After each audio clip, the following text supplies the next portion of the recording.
Gold Angel Fries coming to you guys today with a new episode of Trending Topics. So today I'm going to be talking about Cardi B being indicted on felony charges. And with that being said, let's get into it.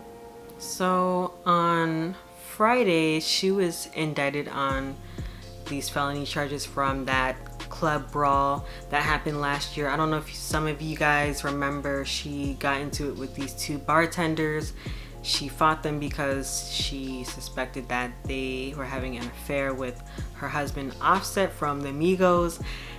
And I think that was just so ridiculous. That's just crazy to fight those females who don't owe you any loyalty. Why not take that up with your husband? Plus you chose to stay and stick around for the nonsense that comes with him, you know, and you had a child with him. As much as I love Cardi B, I feel like she is her own worst enemy, and I said it before in another Trending Topics video, and I'll say it again. If her career, you know, goes downhill because of her childish ways, it's her own fault. And to be honest, she always shoots herself in the foot.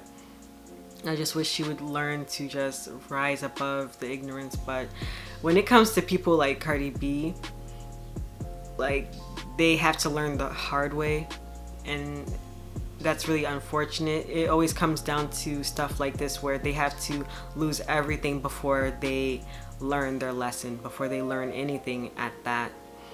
So in April, she did reject the plea deal, which was a Class A misdemeanor charge, and you see, that goes to show that the repercussions of her actions are coming back to her, and yet she has learned nothing, because still on Instagram she's always ranting, and 9 times out of 10 when she rants on Instagram, she's most of the time like snitching on herself. She's telling on herself, and I just wish she would move in silence and realize when you're at the top of your game, when you're at the plethora of your career and doing well and flourishing, people want to see you fail. They want to bring you down. They want to see you crumble. So of course people are gonna provoke you and try to pick fights with you because they want to see you come down to their level, and they see a light in you and they want to dim your light. So it's best not to feed into the ignorance and the nonsense.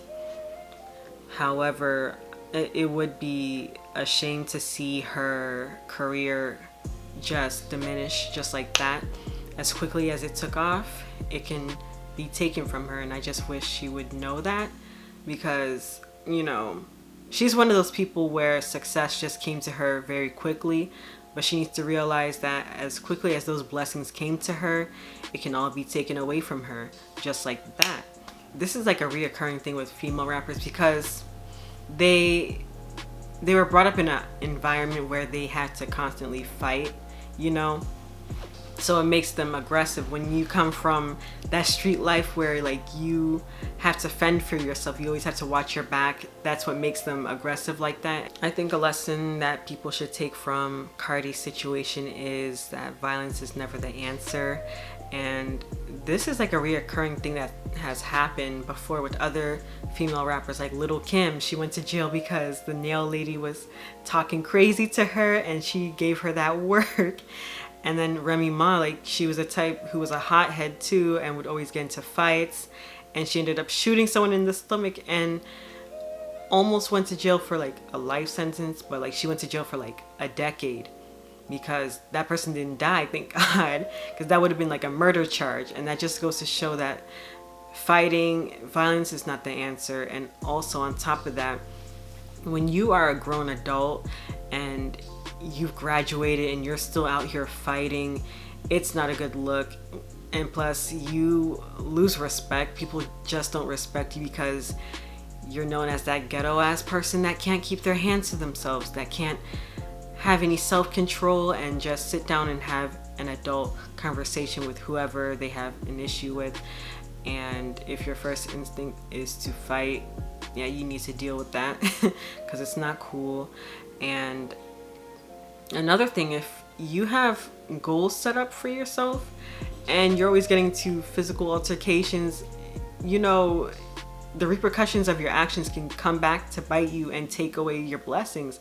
Like, let's say, For those of you youngins who may watch me who may be in high school, let's say, you know, you're a student who gets into a lot of fights, and, you know, even though you get into a lot of fights, you have the credentials to get into a great school, your dream school.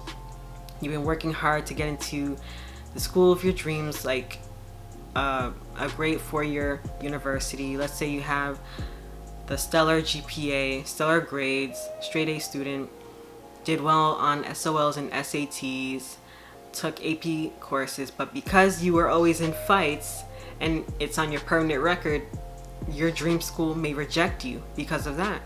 So take that into consideration, because fighting isn't cool, it's just not a good look, and it can also deter you from excelling.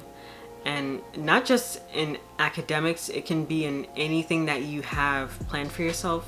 Let's say you're a public figure and you're a YouTuber, and because you're always getting to physical altercations, companies may not want to invite you out to events because they don't want you causing havoc at the event, or they may not give you endorsement deals and stuff.